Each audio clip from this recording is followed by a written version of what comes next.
Hello दोस्तों, मेरे YouTube channel पर आपका स्वागत है। तो चलिए कहानी शुरू करते हैं। कहानी अच्छी लगे तो प्लीज़ चैनल को लाइक कमेंट शेयर करें। जिसे देखते हुए मृत्युंजय वहीं घुटने के बल बैठ सामान को हटाते हुए देखने लगा तो एक पूरा जला हुआ शरीर वहां पर था, जिसकी मांस पूरी तरीके से जल चुकी थी।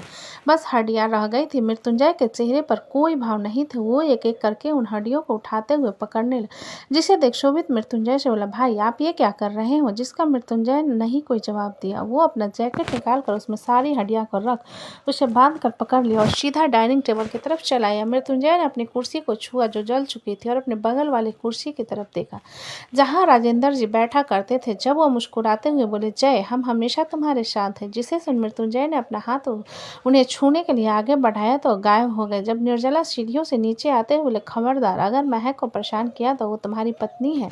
जिस पर मृत्युंजय उसकी तरफ आया तो निर्जला उसके बगल से होकर गुजरते हुए सोफे की तरफ चली और वहां पर बैठी महक के बाजू में ताबीज बांधते हुए बोली, तुम्हारे इस अरियल पति की अच्छे से ख्याल रखना और खबरदार, अगर उसे परेशान किया तो मेरा बेटा बहुत अच्छा है। जिसकी बात सुनकर महक मुस्कुरा दी तो निर्जला उसके सर को सहलाने लगी। जब मृत्युंजय को अपनी ही परछाई अपने बगल से होकर गुजरती हुई महसूस हुई, जो आकर निर्जला से बोला, और सर पर चढ़ा लो उसे। जिसे देखते हुए मृत्युंजय बोला, और चढ़ा लो सिर पर उसे, लेकिन मुझसे प्यार करना मत छोड़ो माँ, मुझे छोड़कर मत जाओ। ये कहते हुए मृत्युंजय की आंखों से आंसू आने वो वहीं लिविंग हॉल में घुटने के बल बैठकर चिल्ला चिल्ला कर रोने लगा। उसे रोता हुआ देख शोभित की आंखों से आंसू आने लगे। सुधांशु अपने कानों पर हाथ रखे अपनी आंखें कसकर बंद कर लिया। जब उसे अपने सिर पर किसी का हाथ महसूस हुआ, उसने अपनी आंखें खुलकर देखा तो निर्जला उसके सर को सहलाते हुए बोली, जो भी गलतियां जय और मीरा ने की उसके लिए मैं तुमसे माफी मांगती हूँ सुधांशु।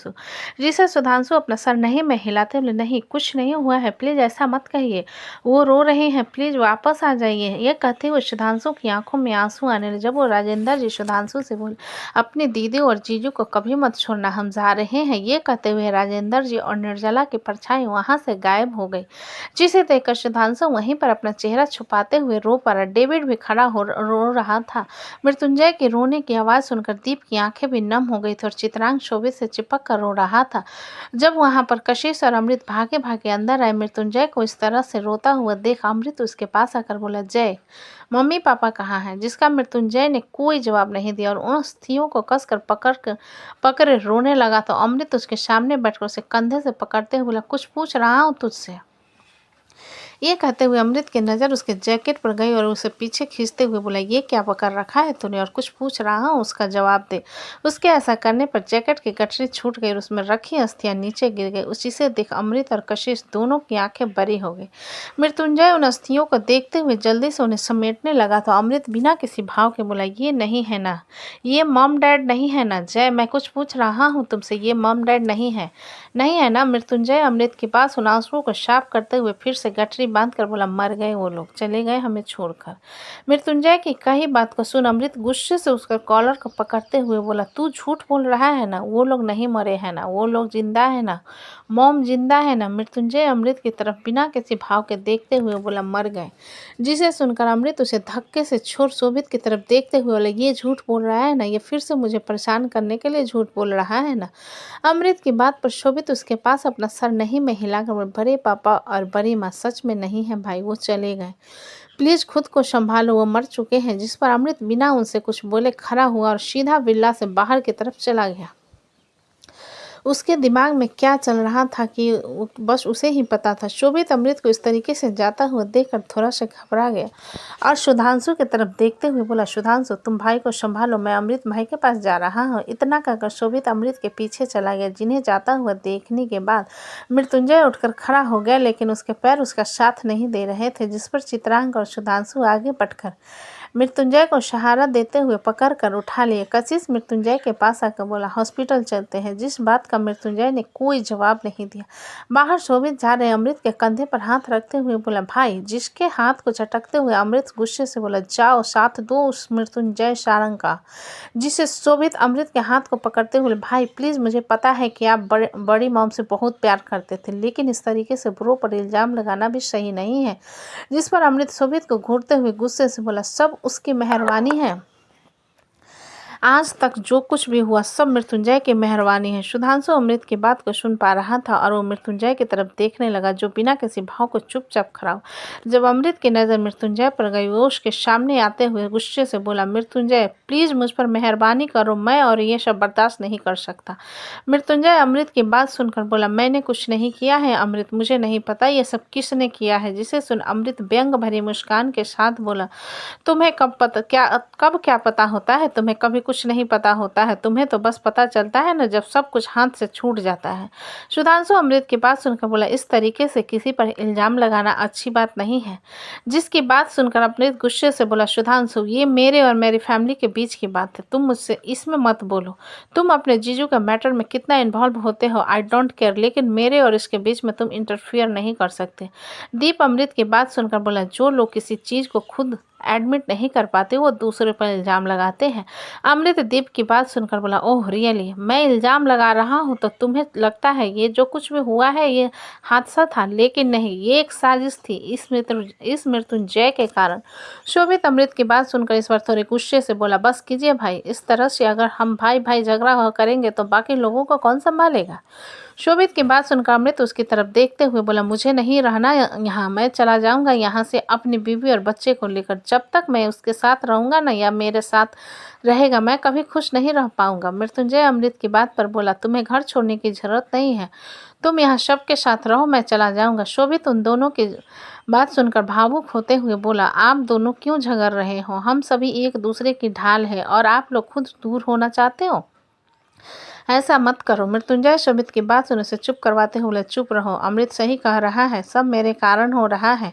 अगर मैं यहाँ से चला गया तो सब कुछ अच्छा हो जाएगा, मैं चला जाऊँगा, लेकिन तुम सब एक दूसरे से झगड़ा मत होना, हमेशा साथ रहना, हमेशा अमृत की बात मानना। इतना कहकर मृत्युंजय उन अस्थियों को पकड़ गाड़ी की तरफ चला, जिसे जाता हुआ गुस्से से देखने के बाद अमृत ने अपना मुँह फेर लिया। इधर आंध्र हॉस्पिटल विजयवाड़ा ऋतिक को धीरे धीरे होश आने लगा। उसने धीरे से अपनी आंखें खोलकर इधर उधर देखा तो वहां पर नर्स बैठी हुई थी, जिसे देख ऋतिक हाथ आगे बढ़ाकर वहां पर रखे फोन को उठाने की कोशिश करने लगा। जब कांच का गिलास नीचे गिर गया तो नर्स ने ऋतिक की तरफ देखा और जल्दी से उसके पास आकर बोली, सर आप ये क्या कर रहे हैं। ऋतिक नर्स की बात सुनकर अपने मुंह में लगा ऑक्सीजन मास्क को निकालने लगा तो नर्स ऋतिक के हाथ को पकड़ते हुए बोली, प्लीज सर ऐसा मत कीजिए।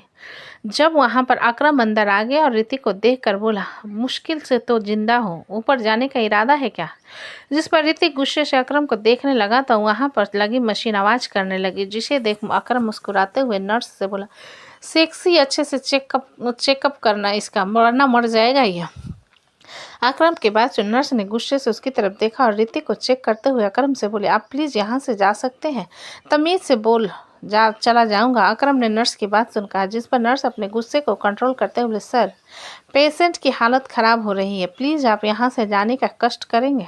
जिसे सुनकर अकरम मुस्कुराते हुए ऋतिक की तरफ देखने के बाद वार्ड से बाहर चला गया तो ऋतिक के पल्स नॉर्मल हुए और वो धीरे से नर्स से बोला, क्या मेरे घर वाले हैं। जिस पर नर्स अपना सर नहीं में हिलाते हुए बोले, आपके दोस्त यहाँ पर है सर, प्लीज़ आप रेस्ट कीजिए, बहुत मुश्किल से आपको होश आया है। जिसे सुनकर ऋतिक ने आगे कुछ नहीं कहा तो वो नर्स वहाँ से डॉक्टर के बुलाने चली गई। जिसके जाने के बाद ऋतिक इधर उधर देखने लगा। जब उसकी नज़र अपने बगल वाले वार्ड में लगे शीशे पर गई, जहां दूसरे वार्ड के बिस्तर पर रिवान और शेल्वन लेटे हुए थे, जिन्हें देखकर ऋतिक की जान में जान आई। जब ऋतिक अपने मुंह में लगे ऑक्सीजन मास्क को निकाल एक हाथ के सहारे से उठकर बैठ गया और अपने बॉडी में लगे सारे मशीनों को निकाल कर उसे कैनोला स्टैंड को पकड़ सहारे से चलते हुए वार्ड से बाहर आया।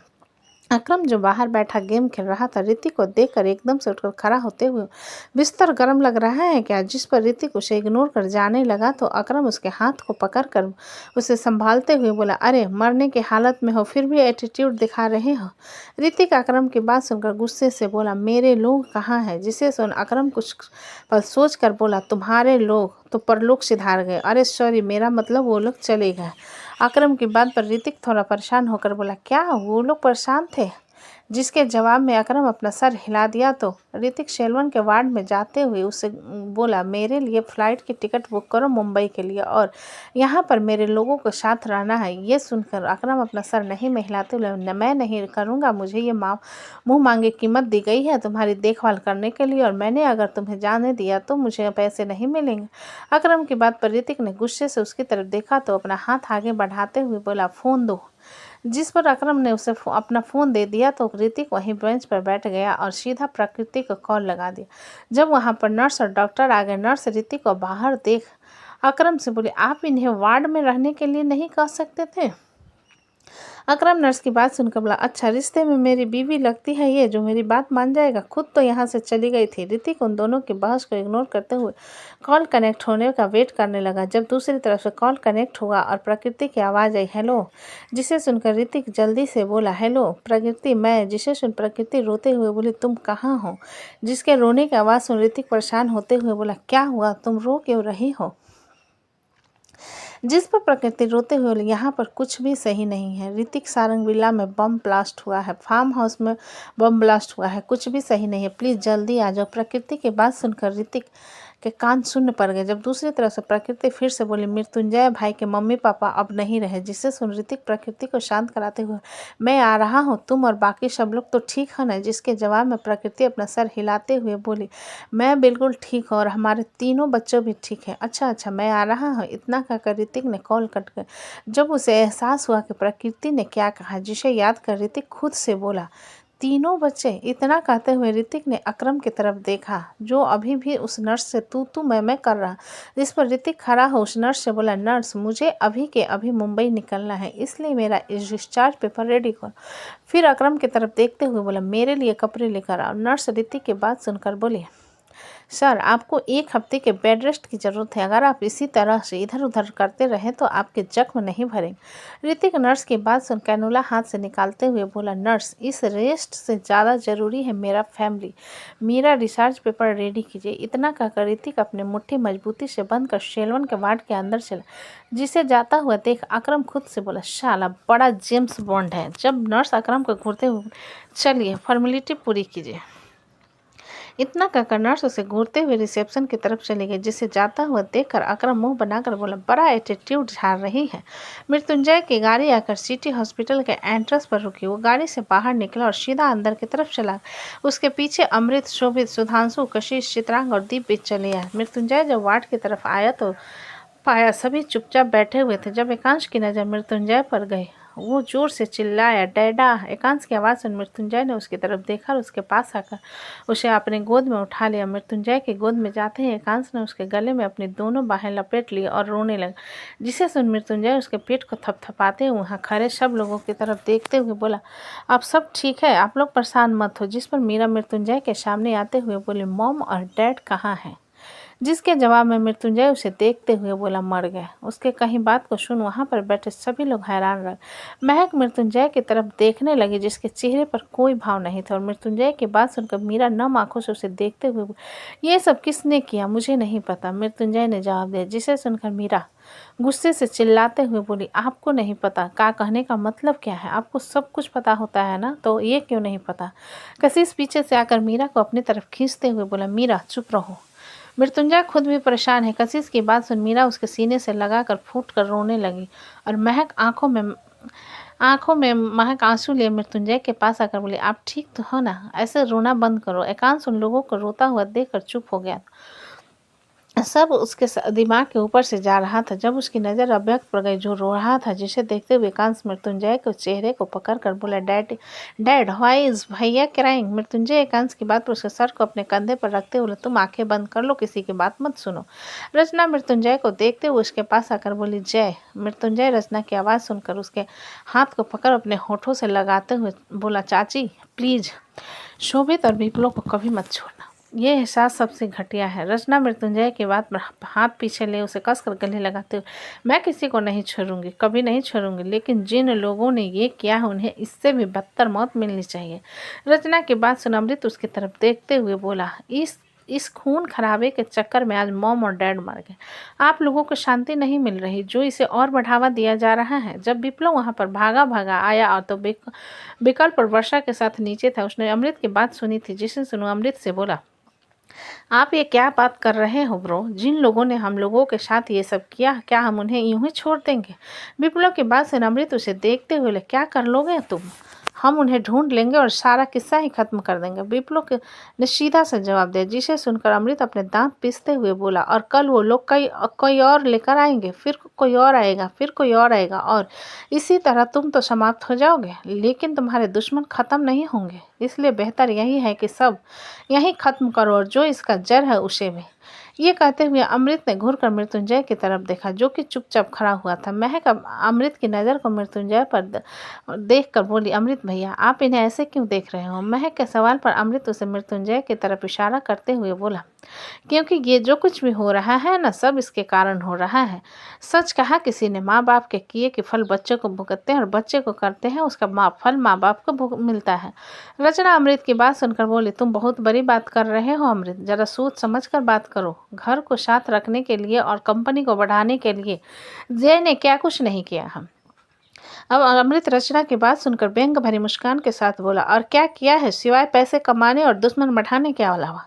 जब वहां पर केशव त्यागी भी आ गया तो उन लोगों की बहस को सुन पा रहा था। वहीं अमृत की बात पर महक इस बार गुस्से से बोली, बस बहुत हो गया, आखिर आप खुद को समझते क्या हो, जो आप मेरे पति को इस तरीके से सुनाए जा रहे हैं? अमृत महक की बात सुन उसे चुप करवाते हुए बोला, शट अप, ये मेरे और इसके बीच की बात है।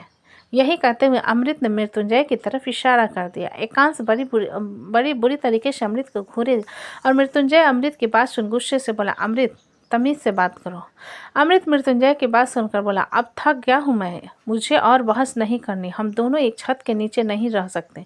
विप्लव अमृत की बात सुनकर बोला, ब्रो आप तुम चुप रहो, तुम छोटे हो ना, छोटे की तरह रहो, हम बड़ों के बीच में बोलने के तुम्हें कोई राइट नहीं है। अमृत ने विप्लव को घूरते हुए कहा। जिसे सुन विप्लव अमृत को नाराजगी से देखते हुए बोला, क्यों बीच में नहीं बोलो यार, आप लोग इस तरह से झगड़ा क्यों हो रहे हो? इस तरह से एक दूसरे को दोष लगाना सही नहीं है। आपने सिर्फ पापा मम्मी को नहीं खोया है, ब्रो ने भी, विक्की भैया ने, मीरा ने, सब ने खोया है। हमने भी अपनी बड़ी माँ बड़े पापा को खोया है। आप इस तरह से सारा इल्जाम ब्रो पर नहीं लगा सकते। अमृत विप्लव के बात को इग्नोर कर मृत्युंजय की तरफ देखकर बोला, मैं तुम्हारे साथ नहीं रह सकता, समझे?